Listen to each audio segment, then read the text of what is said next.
Mənim saatlarca vaxtımı aldın. Ondan da hədiyyə saat almışsan. Sanki daşın ölüb. Gör neçə ildir köhnə saat kimi ona qalmışsan. Sən mənim uşaqlıq sevgilimidin.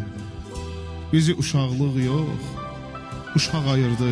Mən sənə kağızdan gül düzəldirdim. O gül almaq üçün kağız sayırdım. O gül almaq üçün kağız sayırdım. Sen ağlama, dayanamam. Ağlama göz bebeğim, sana kıyamam.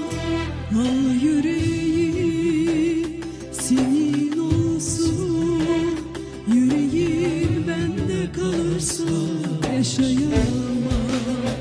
Sen ağlama, dayanamam. Ağlama göz bebeğim, sana kıyamam.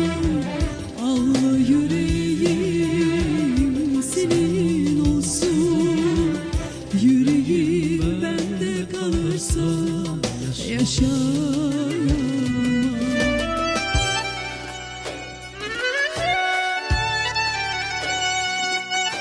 Sənə bir ad tapa bilmirəm. Nə edim? Ağladın önümü. Sən yaşayırsan, mən də ölmürəm. Sən ürək satırsan, mən gönlümü.